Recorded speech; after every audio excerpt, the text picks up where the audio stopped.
네, 오늘 설교의 제목은 용서 입문입니다. 입문, 용서 입문.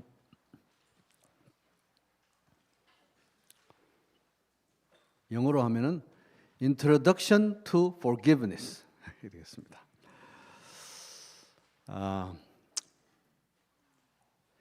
준 헌트라고 하는 미국의 저명한 기독교 상담가가 이런 말을 했습니다.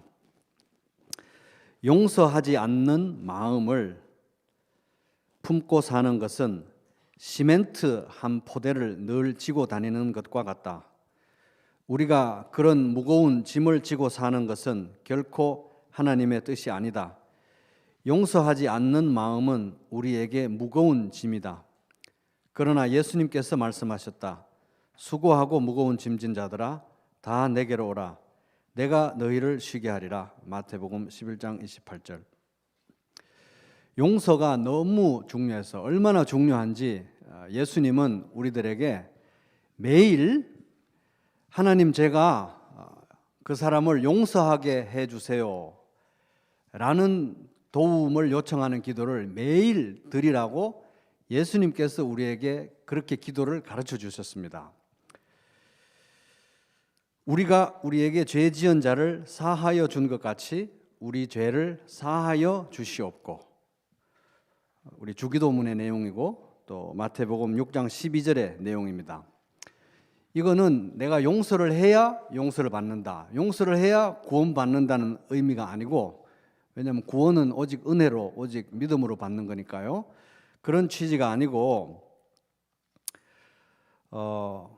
내가 다른 사람을 용서할 때 하나님의 용서를 진짜 경험할 수 있다, 더 깊이 경험할 수 있다, 이런 취지의 말씀입니다. 그러니까 다른 말로 하면 하나님 제가 누군가를 용서하기 너무 어려운데 용서할 수 있도록 하나님의 용서 가운데 더 깊이 제가 자라갈 수 있게 해주시고 다른 사람을 용서할 힘을 주세요.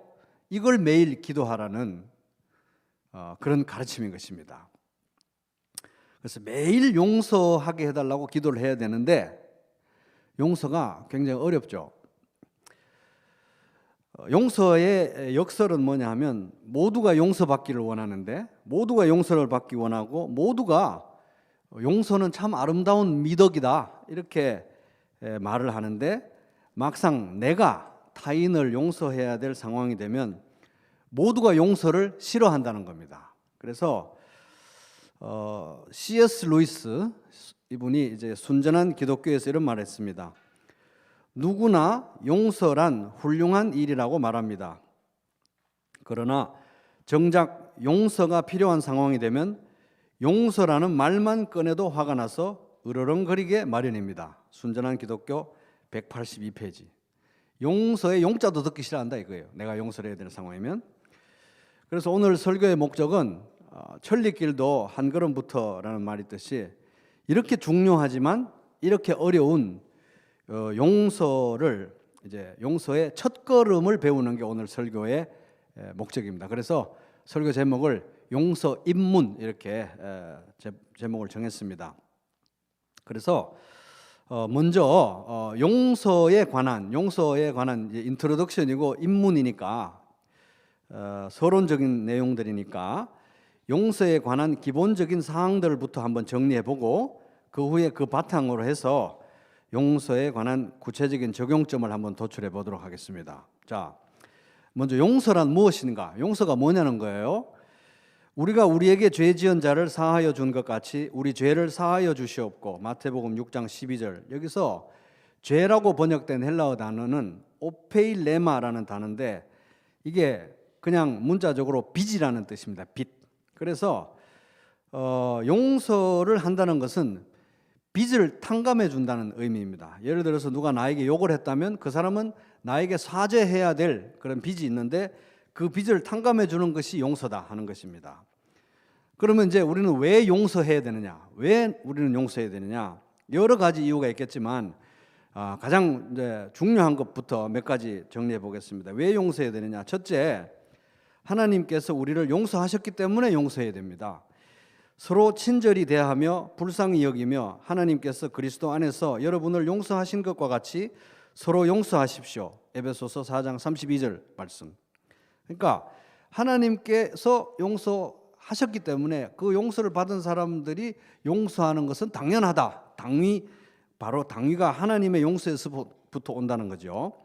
그럼 또 용서를 왜 해야 되느냐? 둘째, 하나님의 용서에 대해서 감사하기 위해서. 그래서 마태복음 18장 33절, 내가 너를 불쌍히 여긴 것처럼 너도 내 동료를 불쌍히 여겼어야 할 것이 아니냐. 이 말씀은 그 용서를 하고 싶지 않아 하는, 용서하기를 원하지 않는 그 악한 종에 관한 비유에서 이 사람이 주인에게 15만 년을 이렇게 노동을 해도 다 못 갚을 만한 어마어마한 1만 달란트를 이제 탕감을 받아놓고 자기 동료가 1년 연봉도 안 되는 빚을 졌는데 그걸 탕감하기 싫어하니까 그 주인이 이 종에게 한 말인 것입니다. 그러니까 포인트는 하나님이 우리의 엄청난 죄를 용서하시고 빚을 탕감해 주신 이유는 우리가 하나님께 갚으라고, 다시 갚으라고, 아니면 하나님이 우리를 용서해 주셨으니까 우리도 하나님을 용서하라, 이런 취지가 아니고,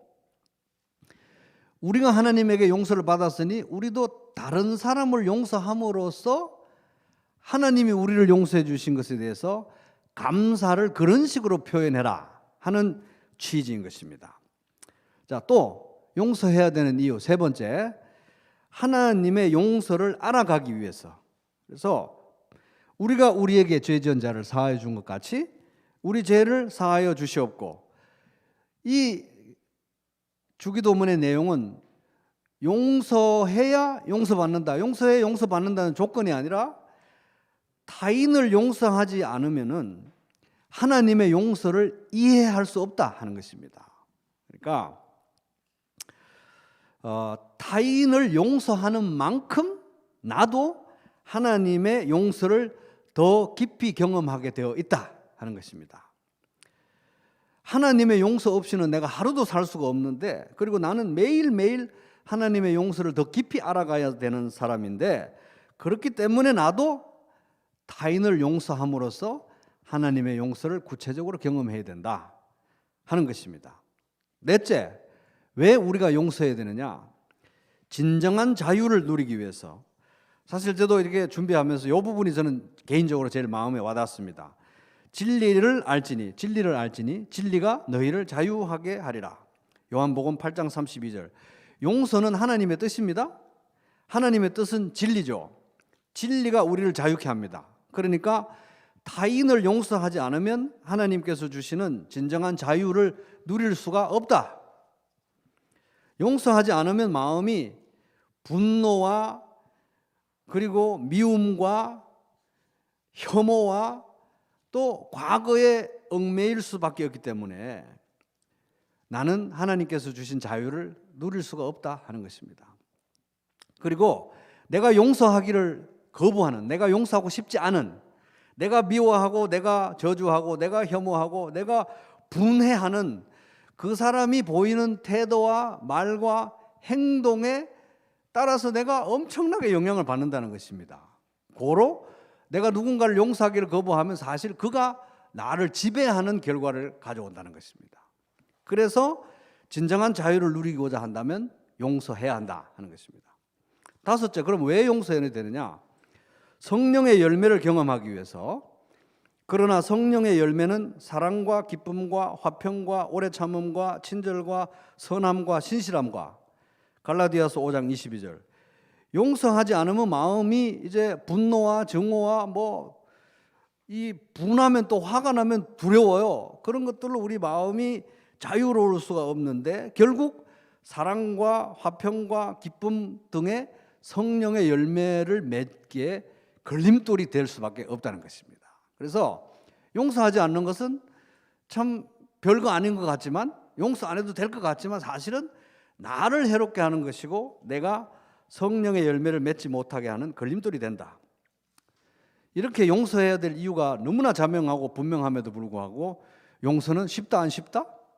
용서는 안 쉽다는 것입니다. 용서가 쉽지 않은, 용서하기가 너무 힘든 또 중요한 원인은 사람들이 용서를 오해하고 있어요. 막연하게 그런 것이 용서라고 생각해서 잘못된 개념을 갖고 있기 때문에 용서의 용자만 들어도 화가 나고 그런 것입니다. 그래서 용서에 대한 오해 때문에 생긴 양쪽 극단은, 이쪽은 용서의 용자도 듣기 싫은 거예요. 이쪽 극단은 용서라는 미명하에 학대를 계속 받아요. 학대 상태에 계속 자기를 방치하는 것입니다. 양쪽 다 용서에 대한 오해에서 기인합니다. 그러면 용서가 아닌 것은 뭐냐? 몇 가지만 정리해 보겠습니다. 용서가 아닌 건 뭐냐? 첫째, 기억 상실은 용서가 아니다는 거예요. 기억 상실이 아니다. 또 그들의 죄와 그들의 불법을 내가 다시 기억하지 아니하리라 하셨으니, 히브리서 10장 17절. 하나님께서 우리를 용서하실 때, 죄를 용서하실 때 죄를 기억하지 아니하신다고 하셨어요. 그건 뭐냐면 하나님이 기억 상실증에 걸린다는 말인가? 그건 아니라는 겁니다. 하나님은 모든 것을 아시는 전지전능하신 분이기 때문에 기억 상실이 걸릴 수가 없어요. 하나님은. 그러면 뭐냐? 기억하지 않는다는 것은 기억 상실의 상태가 된다는 게 아니라 기억을 꺼내지 않는다는 것입니다. 기억을 꺼내면 우리를 심판하고 저주하셔야 되기 때문에 기억을 꺼내지 않는다는 거예요. 그래서 이것에 대해서 존 파이퍼 목사님은 이렇게 말했습니다. 하나님은 기억하신다. 그러나 하나님은 기억하지 않으신다. 우리한테는 말이 안 되는 얘기예요. 그런데 하나님이니까 하신다는 것입니다. 우리는 어떻습니까? 기억 안 하려고 하면 어때요? 더 기억이 나고, 누가 나한테 해를 끼친 건 뭐 이렇게 성경 구절은 오늘 들으면 그냥 내일 다 잊어버리는데, 누가 나한테 해를 끼친 건 평생 두고도 이게 암송이 돼가지고 안 잊어버려진다는 거예요. 그래서 만약에 용서가 기억 상실이라면 그 어떤 사람도 이 살아서 온전한 정신인 동안에는 용서를 실행할 수 없다는 겁니다. 그래서 용서는 기억 상실도 아니고, 용서는 무감각도 아니고, 용서는 무감정 상태도 아니다 하는 것입니다. 용서는 뭐냐?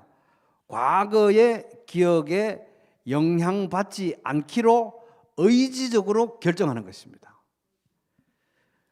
나의 소중한 현재를 과거에 있었던 일들에 대해서, 그 일로 인해서 생겨난 미움과 증오와 분노로 나는 1초도 낭비하지 않겠다라는 의지적인 결단이 바로 용서인 것입니다. 둘째, 용서가 아닌 것은 또 뭐냐? 용서가 아닌 거, 불법을 용인하거나 가담하는 것은 용서가 아니라는 거예요. 사랑은 불의를 기뻐하지 않으며 진리와 함께 기뻐합니다. 고린도전서 13장 6절. 용서는 사랑입니다. 사랑은 불의를 기뻐하지 않아요. 그러므로 용서한답시고 학대자를, 범죄자를 합리화해 주거나 그 학대와 범죄를 용인해 주거나 미화하는 것은 용서가 아니라는 것입니다. 그 사람 그런 학대하는 버릇이 있어서 그렇지 다른 건 다 착해. 그런 건 용서가 아니라는 거예요.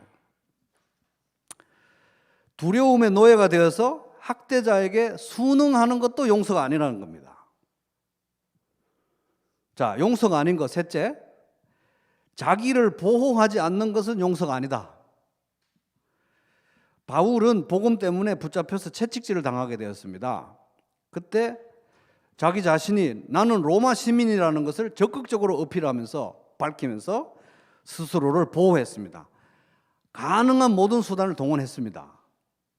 그래서 이렇게 말했습니다. 그들이 채찍질을 하려고 바울을 눕혔을 때 바울은 거기에 서 있는 백부장에게 로마 시민을 유죄 판결도 내리지 않고 매질하는 법이 어디에 있어? 라고 말하였다. 사도행전 22장 25절. 집에 강도가 들었어요? 도둑이 들었습니다. 용서한답시고 112에도 신고 안 하는 게 용서가 아니라는 것입니다. 112에 신고해야죠. 집에서 가정폭력이 일어나요? 학대가 일어납니다. 용서한답시고 그대로 놔두는 건 용서가 아니라는 거예요. 여성 긴급전화 1366에 전화하시기 바랍니다. 도움을 구하지 않는 것은 용서가 아니라는 거예요. 내가 잘못해서 그래. 내가 잘못해서 그래. 나만 잘하면 괜찮아질 거야. 이건 용서가 아니라는 거예요. 자기 탓만 하는 것은 용서가 아니라는 것입니다. 그러면 용서의 표준은 뭐냐? 용서의 표준. 표준이 있을, 스탠다드가 있을 거 아니에요? 그러므로 사랑을 받는 자녀같이 너희는 하나님을 본받는 자녀가 되고, 하나님을 본받는 자녀가 되고, 에베소서 5장 1절. 용서의 표준은, 스탠다드는, 목표점은 하나님의 용서입니다. 하나님의 용서. 하나님의 용서는 뭡니까? 우리의 죄 때문에, 우리의 반역으로 인해서 우리에게 복수하셔야 되고 심판하셔야 되는 분인데 그러지 않으셨잖아요. 그리고 외아들 예수 그리스도, 독생자 예수 그리스도를 내어주시고 그분이 십자가를 지시고 다 우리 죄를 지시고 우리 죄를 씻어주시고 의롭다 하시고 거기에 그친 게 아니라 연합하셨어요. 예수님이 우리가. 그러니까 결혼하셨다는 거예요. 철천지 원수와 연합하시고 우리가 하늘 모든 보화의 상속자가 되게 하셨습니다. 연합하시고. 그래서 영원히 사랑하시는 거예요. 영원히 죄를 기억하지 않으시고 한없이 사랑하는 것입니다. 자녀를. 이게 하나님의 용서인데 이게 우리의 스탠다드라는 거예요. 그래서 우리는 하나님을 본받아야 하고 범사에 우리는 그리스도에게까지 자라가야 하기 때문에 이 용서의 표준이 우리의 지향점이다.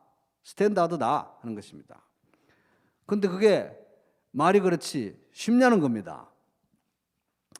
그래서 우리 하이델베르크 요리문답 공부하고 있지만은 나중에 10계명 이제 공부하게 될 때 10계명에 대해서 설명하기를 10계명은 성도가 살아갈 생활의 표준이다.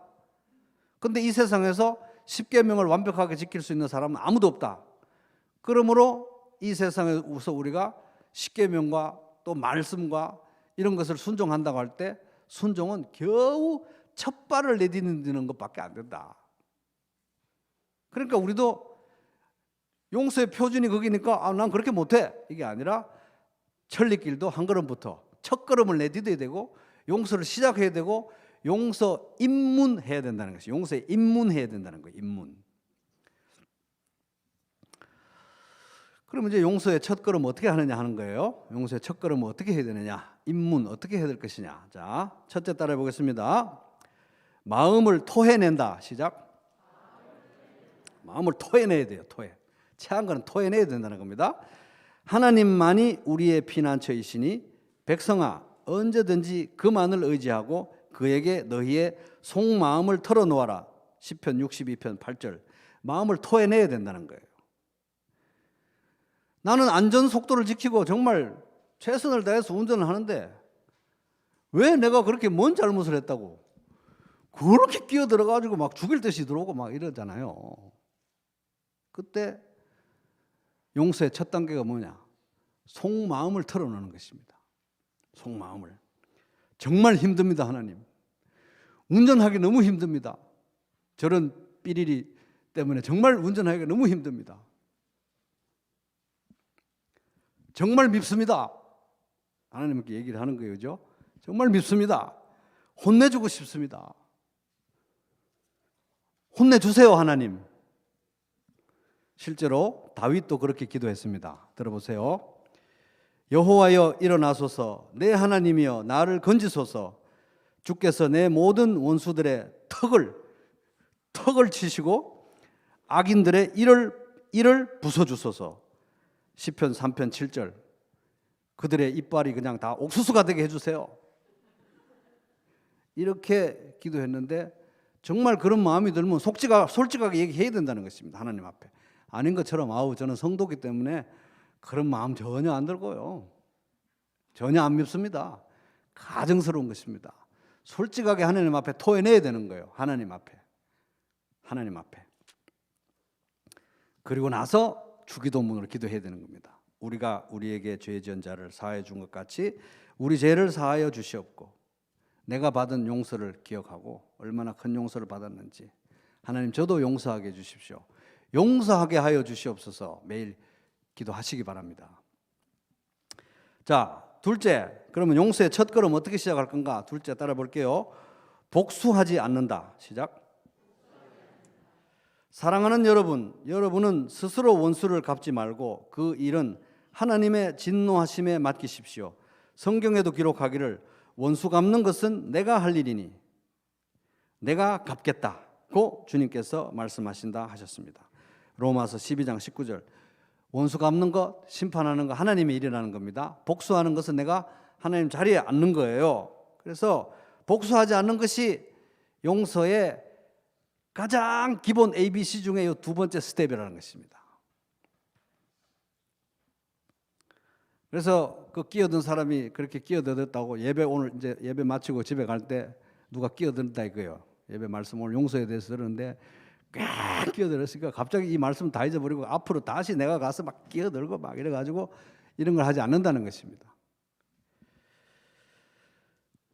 복수하지 않고 그리고 지금 현재 복수 중이라면 그 복수를 멈춰야 되는 것입니다. 우리 교묘한 방식으로 복수 우리 진행 잘 하지 않습니까? 그죠? 지금 진행 중인 복수를 멈추시기 바랍니다. 옆 사람한테 복수를 멈추시기 바랍니다. 한번 얘기 좀 해주세요.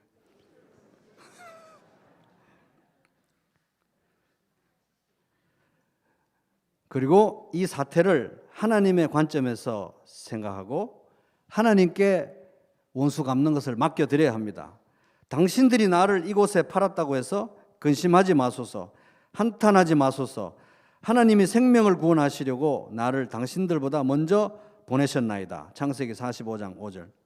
요셉은 복수하려면 얼마든지 복수할 수 있었죠. 자기가 이집트에서 파라오 다음에 권력자니까, 그죠? 근데 복수하지 않았고 하나님의 관점으로 해석했고, 당신들이 나를 여기 보낸 게 아니라 사실은 섭리의 관점에서 생각해 볼 때 하나님이 나를 여기 보내셨다. 당신들을 살리려고. 이렇게 해석했던 것입니다. 그래서 용서의 첫걸음의 두 번째 스텝은 복수하지 않는다. 복수하지 않는다. 자, 세 번째 따라해 보겠습니다. 그를 위해 기도한다. 시작. 나는 너희에게 이르노니 너희 원수를 사랑하며 너희를 박해하는 자를 위하여 기도하라. 마태복음 5장 44절.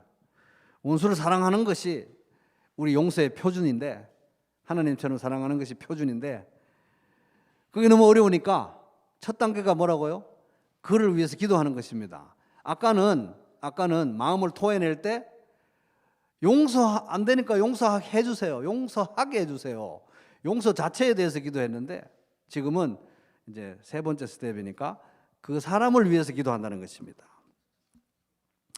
그래서 기도하기 시작할 때, 그를 위해서 기도하기 시작할 때 이제 사랑을 베풀 힘이 나는 거죠. 그럼 사랑을 베풀 때 그럼 갑자기 사랑을 베풀어지느냐? 아니라는 겁니다.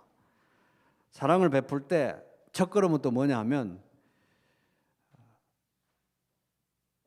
감정이 안 생길 수 있으니까, 그죠? 이상적인 사랑이 아니라 내가 할 일, 내가 할 수 있는 일을 하는 것입니다. 나의 의무를 행하는 거죠. 예를 들어서 그런 일이 생기면 안 되지만 부모 자식 간에 이렇게 문제가 생겨서 원수처럼 됐어요. 그러면 첫 단계 마음을 토해내고, 두 번째는 복수하지 않는다. 세 번째는 뭡니까? 기도한다. 기도하고 부모의 도리, 자식의 도리 하는 것입니다. 자, 오늘 말씀에 교훈을 이제 한마디로 한번 요약해 보겠습니다. 따라해 볼게요. 교회는 용서하는 사람들의 모임이다. 시작. 그래서 오늘 본문으로 선택한 게 마태복음 6장 14절 15절이잖아요. 다시 이제 본문으로 돌아와 보겠습니다. 본문.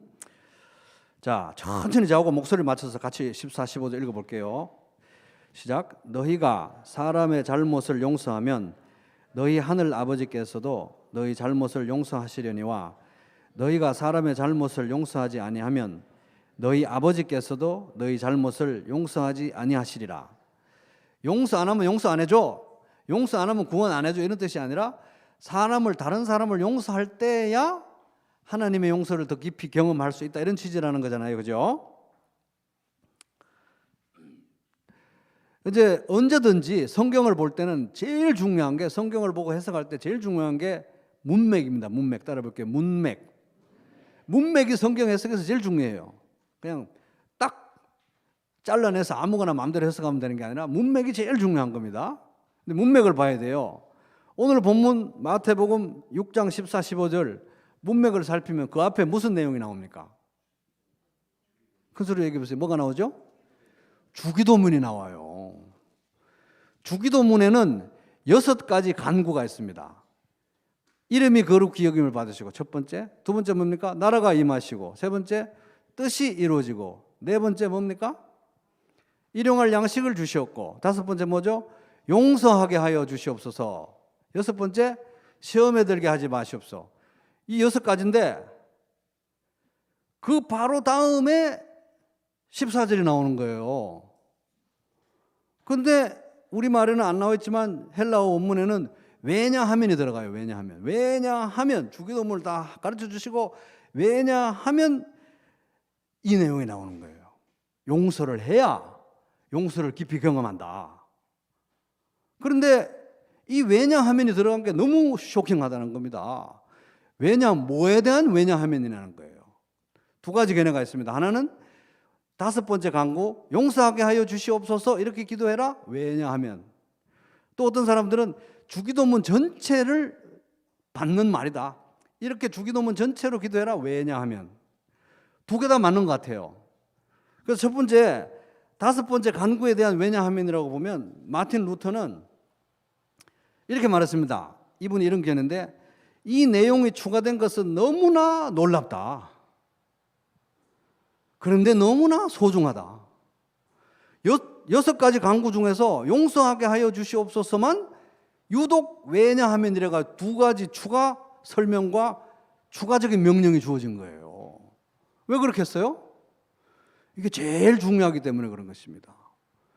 루터는 너무 놀라면서 뭐라고 했냐면, 아하, 이웃을 용서하는 것이야말로 성도가 이 세상에서 제일 해야 되는 제일 중요한 일이구나, 이렇게 얘기했어요.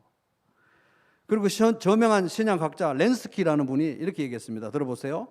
우리가 하나님 아버지의 자녀가 될 수 있고 우리가 주기도문으로 기도할 수 있는 근거는 우리의 죄가 용서되었기 때문이다. 그러니까 죄사함을 받고 구원받았기 때문에 하나님의 자녀가 되었고 주기도문을 가지고 아버지 하나님께 아버지라고 부르면서 기도할 수 있다는 거잖아요. 그죠? 맞죠?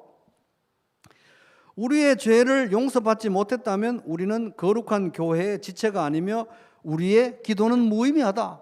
우리 죄사함이 없다면 우리는 교회의 지체도 아니고 주기도문 가지고 기도하는 것은 자격도 없는 거예요. 그죠?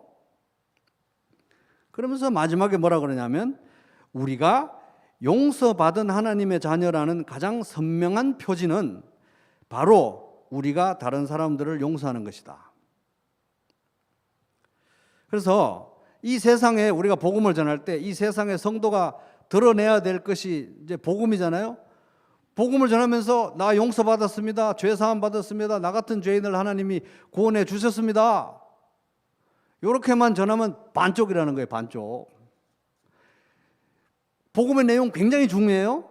근데 이 세상 사람들이 관심 있는 것은 당신이 용서받고 제사함 받고 이런 거 별로 관심 없어요. 세상 사람들에게 비춰져야 되는 동전의 뒷면은 뭐냐 하면은 용서받은 사람들로서 타인을 용서하는 모습인 것입니다. 저 사람들은 용서를 할 줄 아네. 자기들이 용서받았다고 말하는 게 진짜인가 봐. 그렇게 되는 것입니다. 그래서 세상이 보고 싶어하는 것은 나 용서받았네, 너 용서받았네, 이런 것에 그치는 것이 아니라 용서받은 사람들로서 용서할 줄 아는 것이 사실은 복음의 그 다른 동전의 뒤쪽이라는 거예요. 불가분의 관계라는 것입니다. 그래서 결론 내면 하나님의 사랑과 하나님에 대한 사랑과 이웃에 대한 사랑, 그러니까 율법을 한마디로 요약하면 하나님을 전인격적으로 사랑하고 이웃을 사랑하는 거잖아요. 그래서 하나님에 대한 사랑과 이웃에 대한 사랑은 불가분의 이와 같이라고 연결되어 있어요. 불가분, 동전의 양면 마찬가지입니다. 용서의 은혜 가운데 살아가는 것과 타인을 용서하는 것은 동전의 양면이다. 불가분의 관계이다. 그러므로 소위 교회라고 하는 것은 용서받았네, 용서받았네만 하는 것이 아니라 용서하는 사람들로 이루어진 공동체가 진짜 교회인 것입니다. 그래서 우리들의 가정교회, 우리 부평교회가 용서하는 사람들로 이루어진 공동체가 되기를 간절히 바랍니다. 그래서 이웃에게도 저 사람들 용서하는 거 보니까 자기들이 말하는 죄사함은 진짜인가 봐, 이런 것이 복음의 향기로 드러나게 되기를 바랍니다. 그래서 이 주기도문의 기도를 매일 기도하면서 5번째 간구, 용서하게 하여 주시옵소서, 이 2절을 특별히 추가적인 설명과 추가적인 명령, 똑같은 내용으로 주어진 것을 기억하시고 용서하게 하여 주시옵소서 매일 기도하시기 바랍니다. 그렇게 기도하면서 말씀에 순종해서 정말 힘들지만 한 스텝 나아가서 주님을 믿고, 용서하라고 하신 주님을 믿고 용서의 첫걸음을 내디뎌서 하나님께서 나를 용서해 주신 그 용서가 얼마나 달고 오묘하고 감사하고 감격스러운 것인지 매일매일 조금씩 더 알아가는 주님의 자녀 되기를 주님의 이름으로 축복합니다.